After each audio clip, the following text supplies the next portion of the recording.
Assalamualaikum warahmatullahi wabarakatuh. Selamat datang di podcast MC Diskominfo Kabupaten Pasir.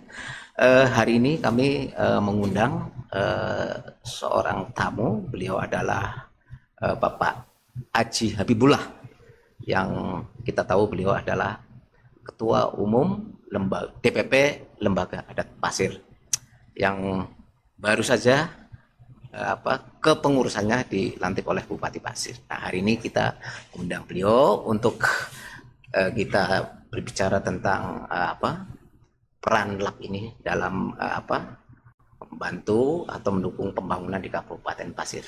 Siap. Apa kabar Pak Haji Habibie? Alhamdulillah baik.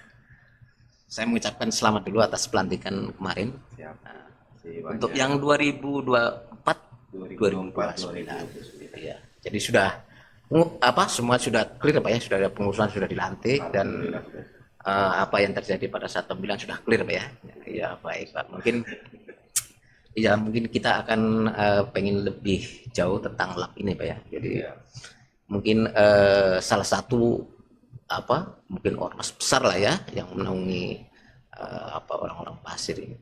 Jadi Pak mungkin sebagai pendahuluan mungkin saya pengen tahu, ini kan kita nih kadang ada namanya kepala adat, kemudian pemangku adat itu. Nah, ini kalau dengan LAP tuh gimana nih ini, menjelaskan ini?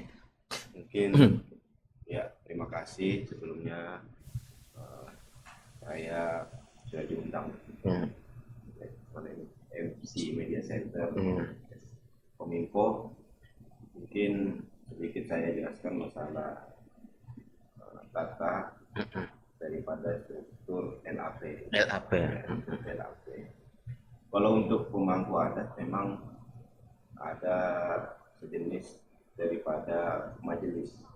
Beliau memimpin daripada majelis itu sendiri. Namanya Majelis Adat. Majelis Adat Pasir, dan dipimpin oleh pemangku adat. Jadi kalau pemangku adat itu beliau ya tugasnya untuk menasehati, misalnya ketua LAP adat, masuk masyarakat adat Pasir, minta petuah dan apapun. Sekarang dijabat oleh siapa nih pemangku adat? Kalau untuk sekarang daripada Haji Muhammad Nasir. Kalau pemangku adat itu tetap terus ya, artinya misalkan pengurusan diganti tetap dia atau gimana gitu kalau jabatan? Kalau pemangku adat sampai beliau berakhir. Ada penggantinya. Sampai akhir masa hidup. Baru ada keturunan. Berarti mungkin yang ditetuakan itu ya kalau bahasa. Kalau pemangku adat ini dia sistemnya memang seperti anur silsilah. Tidak bisa sembarangan karena memang kesakralan di Pasir ini memang luar biasa.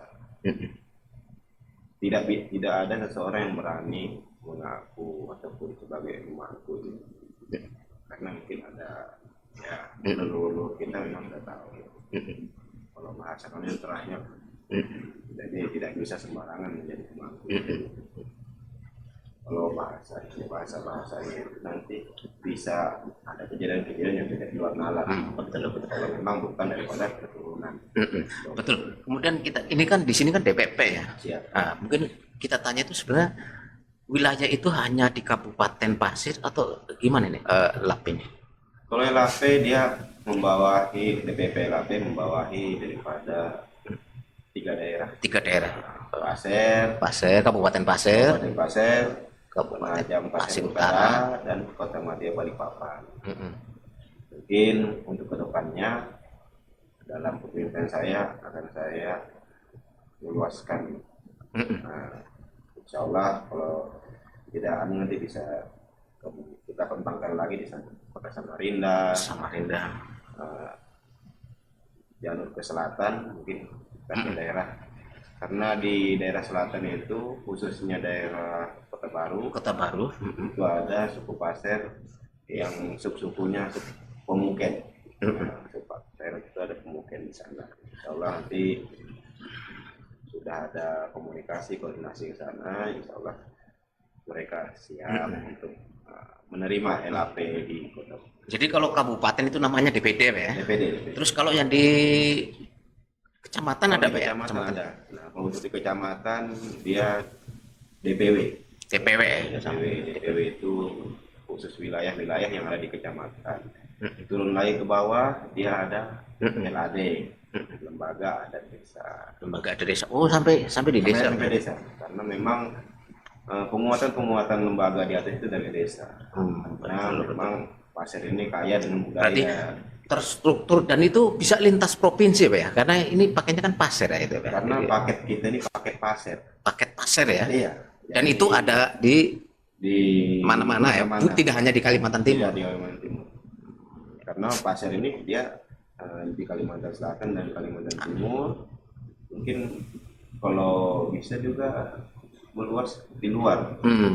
Karena tergantung permintaan dari teman-teman suku pasir yang berada di luar. Karena memang LAP ini tujuannya adalah menaungi masyarakat adat pasir dan masyarakat pasir, khususnya masyarakat adat pasir.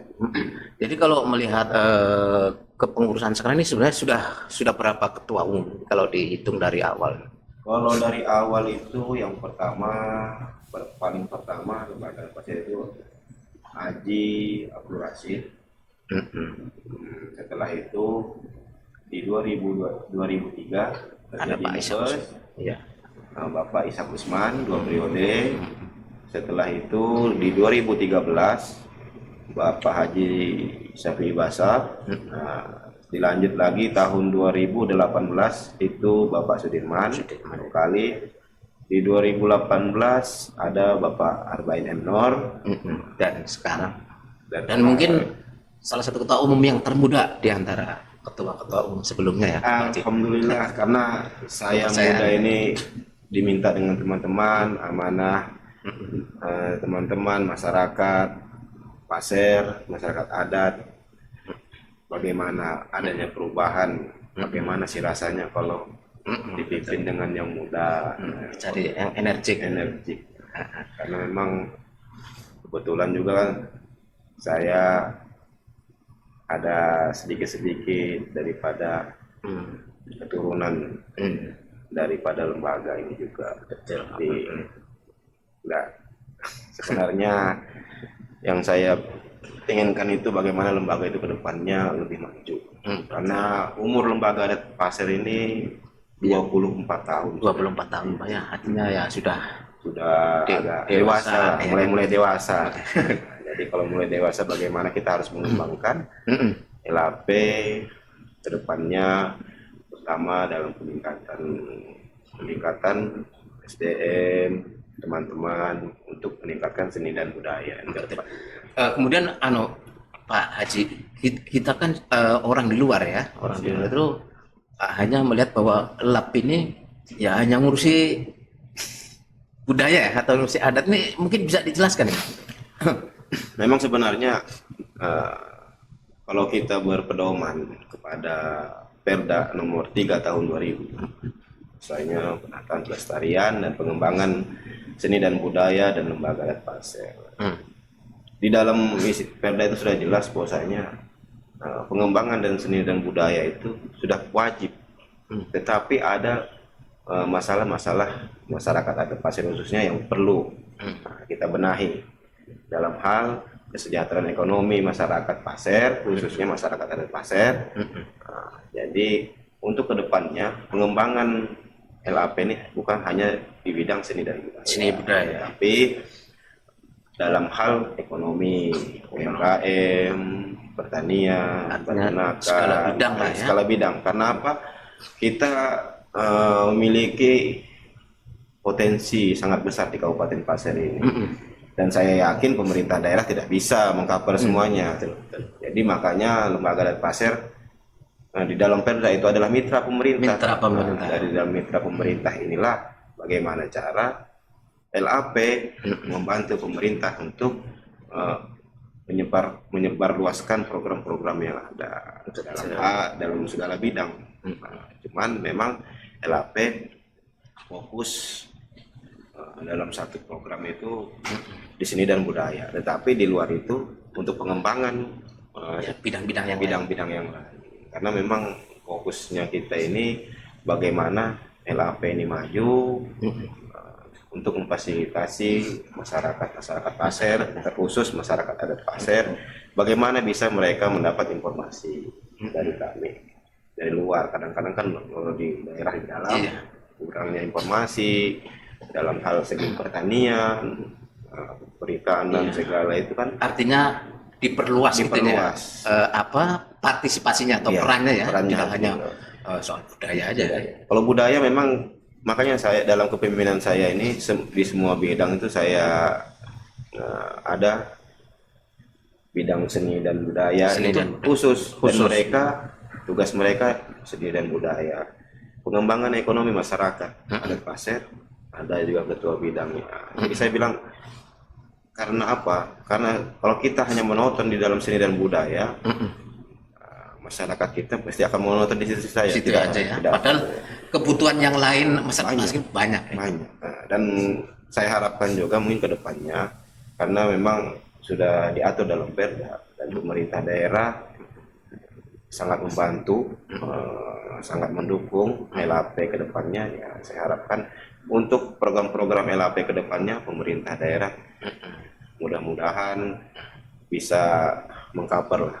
Jadi, dan kami karena memang sudah mitra dari pemerintah, kami akan bagaimana cara punya sebagai penyambung tangan pemerintah. Penyambung tangannya. Nah, itu kan harapan dari LAP kepada pemerintah. Mungkin dari harapan pemerintah mungkin pernah disampaikan kepada ketua LAP apa yang ingin diminta pemerintah daerah kepada LAP ini.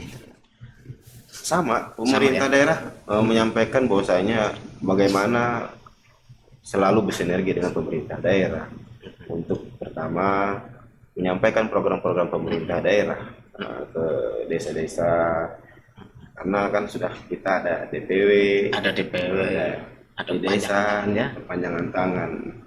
Kita tinggal mensosialisasikan bagaimana sebenarnya dukungan pemerintah untuk masyarakat pasir ini sangat luar biasa, tetapi untuk menyampaikannya itu tidak mungkin pemerintah daerah yang bisa langsung ke sana, karena kan kita sangat tahu bahwasanya keluasan pasir ini kan. Jadi dari lembaga adat pasir inilah mungkin harapan pemerintah bisa membantu kontribusi bagaimana cara mensosialisasikan, menyampaikan kepada masyarakat pasir, terkhusus masyarakat adat pasir khusus.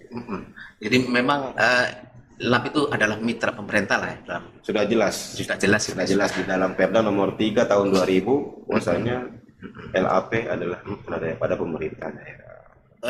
Sebentar, kalau dari kacamata LAP itu ya, mungkin apa yang perlu bukan tambahannya, perbaikan ya, tapi yang pingin ditekankan lagi terutama kepada masyarakat pasir ini, pemerintah ini? Kalau pemerintah sebenarnya untuk menekankan pertama itu bagaimana kita masyarakat ini pertama mendukung kinerja pemerintah. Siapapun pemimpinnya. Karena siapapun pemimpinnya, kami ada tetap masyarakat pasir. Siapapun pemimpinnya tetap pemimpin pasir, bupati pasir, tanpa terkecuali ya. Makanya saya bilang kepada teman-teman, kepada masyarakat, apapun kinerja pemerintah kita bisa dukung sepanjang itu mengkritik boleh, tetapi mengkritik membangun. Ya, kadang ada teman-teman yang kadang-kadang mengkritik hanya melihat sebelah mata tetapi tidak melihat ke sebelah sisi. Artinya harus adil ya. Nah, makanya saya bilang sekarang pemerintah daerah sangat membantu kita dalam pertama infrastruktur yang ada sekarang. Selama dari saya kecil sampai saya besar, baru sekarang saya bisa menikmati namanya bisa jalan ke kota lah, ke kota Tanah Grogol yang tercinta ini, Tanah Pasir. Tidak terlalu lama. Yang biasanya kita tempuh dalam 2-3 jam, sekarang bisa mungkin 1 jam. Termasuk pemerintah bisa misalkan jadi fasilitas kayak misalkan rumah adat ya kan, segala macam yang untuk membantu itu. program jangka panjang kami memang bagaimana bisa nanti ke depannya di setiap wilayah Pasir ada bagaimana ada rumah adat. Karena saya bilang karena apa?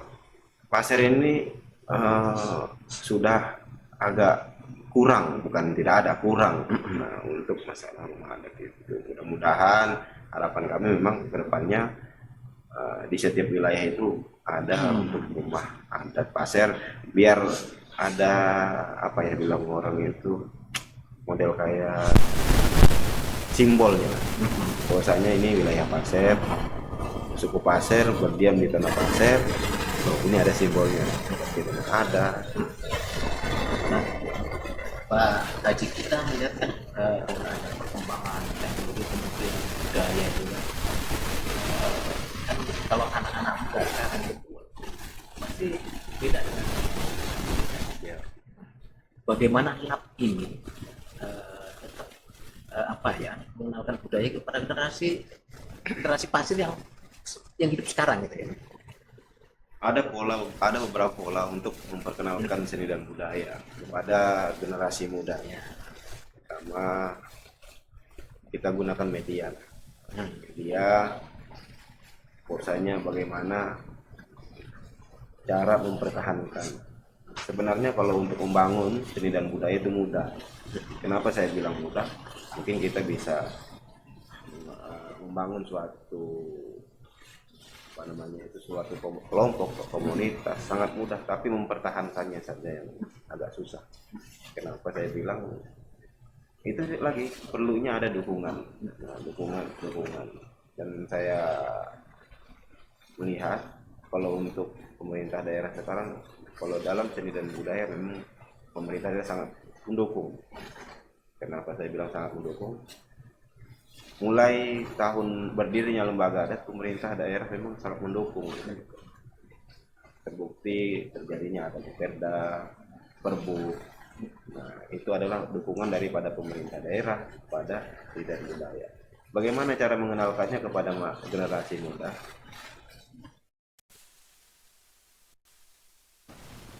Berkomunikasi dengan dinas. Karena dinas terkait seperti dinas pendidikan dan kebudayaan. Nah, biasanya tiap tahun itu ada acara-acara itu ya, acara-acara yang simbol Pasir. Simbol Pasir, makanya Pasir. Rencananya acara tahunan kita 15 tahun. Alhamdulillah rencananya mungkin akan diadakan lagi tahun ini di bulan 10 insya Allah.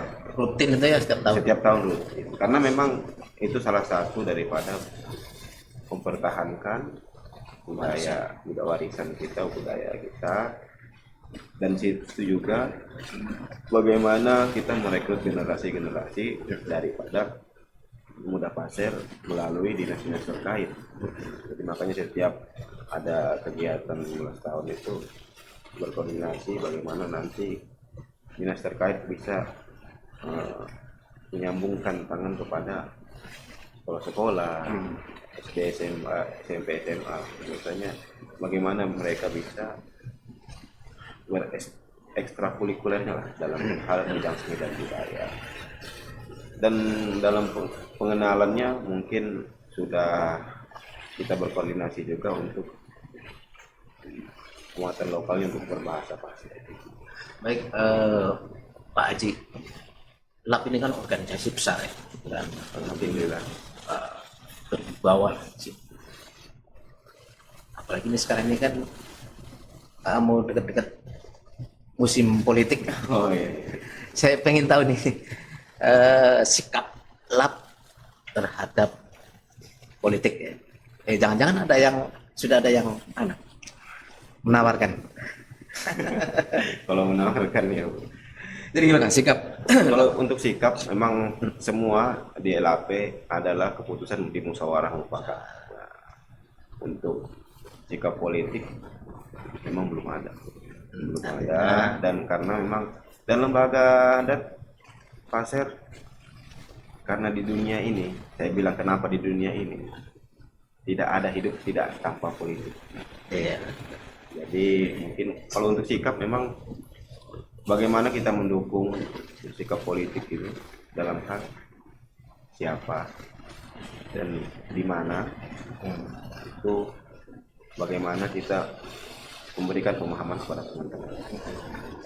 Nah, saya tidak mau bahasanya terlalu otoriter dalam kepemimpinan, karena adat lembaga adat pasir dalam hal mengambil keputusan adalah musyawarah mufakat. Dalam musyawarah mufakat, semua arah politik untuk arah politik, untuk berpolitik, semua kita dalam musyawarah mufakat dalam mengambil kebijakan, tetapi tetap kita melihat sudut pandang. Kalau kita melihat sejarah perkembangan dari kepemimpinan Ketua LAP ini kan, rata-rata ada juga yang akhirnya berpolitik praktis ya, dalam mungkin pernah ada yang ikut apa dalam pemilihan kepala daerah. Kita tahu sebenarnya kan kita yang kita jaga adalah marwah LAP-nya itu, artinya dan apa ya, LAP ini dibawa-bawa ke ranah politik, padahal kemauan individu, tapi karena dia melekat itu, kemudian akhirnya dianggapnya itu adalah suara lembaga atau mewakili. Ini gimana untuk memisahkan itu? Kalau untuk memisahkan itu memang ya saya bilang tadi, semuanya itu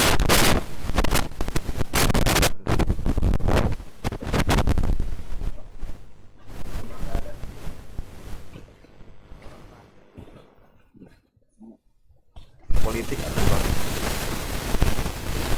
dan harus ikut berpolitik, memihak itu adalah caranya kita lembaga adat pasir bisa memutuskan suatu keputusan itu, misalnya diadakanlah musyawarah mufakat. Seandainya itu bisa untuk dijadikan mau ikut berpolitik, musyawarahkan dulu bagaimana pendapat masyarakat, bagaimana pendapat yang muda-muda, bagaimana kita ikut berpolitik, dan itu selalu dimusyawarahkan. Dan satu, untuk berpihak ataupun berpihak politik dan ikut dalam kancah politik, semuanya kita harus musyawarah. Karena apa? Zaman Kesultanan Pasir, zaman kerajaan Pasir, para leluhur Pasir, mereka terbiasa dengan bahasanya mengambil suatu keputusan, entah itu kesalahan, entah itu berperang, entah itu bagaimana berdagang, mereka selalu mengutamakan musyawarah. Dan suatu musyawarah itu hasilnya akan lebih baik karena hubungan daripada masyarakat Pasir itu. Tapi ngomong-ngomong, ada nggak ini Pak Ketua ini tertarik politik? Nggak ada nih sebenarnya. LHP memang harus wajib, karena kenapa saya bilang wajib, dalam ranah politik ini peran LHP, karena ini wilayah hukum adat Pasir dan ini adalah wilayah Pasir. Kalau LHP tidak ikut berpolitik ataupun bagaimana, kalau netral tidak bisa netral. Kenapa saya tidak bilang netral? Pemimpin-pemimpin sebelum saya,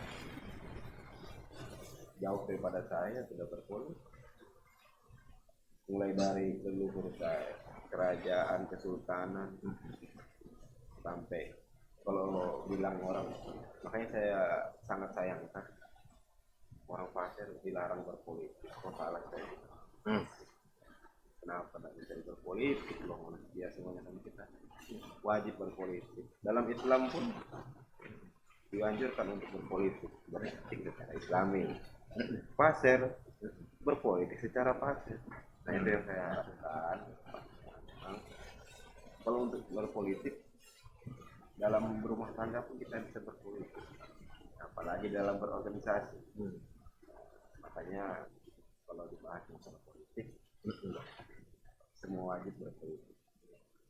Baik, mungkin sebagai akhir dari podcast ini mungkin apa harapan Pak Ketua Umum ini, karena sebentar lagi kan tentu di dalam pilkada ini kan biasalah pilkada ada konflik-konflik walaupun sementara ya, begitu selesai mungkin bagaimana menjaga pasir ini agar tetap tetap aman juga pilkada berjalan. Mungkin apa yang ingin disampaikan Pak Ketua? Mungkin yang saya sampaikan untuk masalah pilkada tahun 2024 ini, harapan kami dari lembaga adat Pasir, mari sama-sama kita nikmati pesta rakyat ini. Jangan ada saling tikung, saling menjelekkan satu sama lain, karena pilkada ini hanyalah sementara. Kenapa saya bilang sementara? Habis daripada pesta ini, kita akan yang mana biasanya berteman cuma beda pilihan, saya harapkan jangan sampai ada itu. Kita sama-sama merangkul. Pemilihan adalah dalam hati nurani, tetapi bagaimana pertemanan, persahabatan, kekeluargaan yang terletak hanya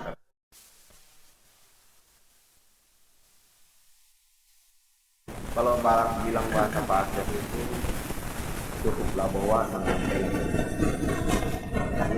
politik itu artinya cukup di mulut saja dan sampai hati. Karena apa? Sementara dia setelah orang pertandingan, siapa yang kalian menang bukan? Berarti ada yang didapat. Harapan saya mudah-mudahan pilkada tahun 2024 ini aman, damai, dan selalu kondusif, dan sama-sama kita menjaga kondisivitas Kabupaten Pasir ini, karena kita mencari pemimpin yang baik. Mereka yang calon itu orang-orang baik, orang-orang pintar semua, orang pintar, orang-orang terpilih di Kabupaten Pasir. Jadi saya harapkan kepada teman-teman masyarakat Pasir, masyarakat Kabupaten Pasir khususnya dalam pilkada ini saling menjaga silaturahmi yang baik, yang baik-baik. Termasuk mungkin dengan suku-suku lain. Masyarakat Pasir. Kalau saya begini, kalau masyarakat Pasir adalah semua masyarakat suku Pasir, terkhusus masyarakat Pasir adalah. Kalau saya menyebut masyarakat Pasir, semuanya, karena LAP adalah menaungi masyarakat yang ada di Pasir, entah itu suku apapun tetap LAP menaungi. Karena cita-cita LAP awal dibentuk adalah memang bagaimana menaungi LAP masyarakat Pasir, terkhusus masyarakat adat Pasir. Itu bagaimana sama-sama menjaga silaturahmi dengan, karena membangun Kabupaten Pasir ini tidak bisa orang Pasir sendiri tanpa bantuan teman saudara. Ya sama. Nah, peribahasanya itu kan apa? Berat sama ringan sama berat sama dipikul. Nah, ringan sama dipikul. Nah, itu peribahasa. Baik. Terima kasih Pak Ketua LAP. Terima kasih.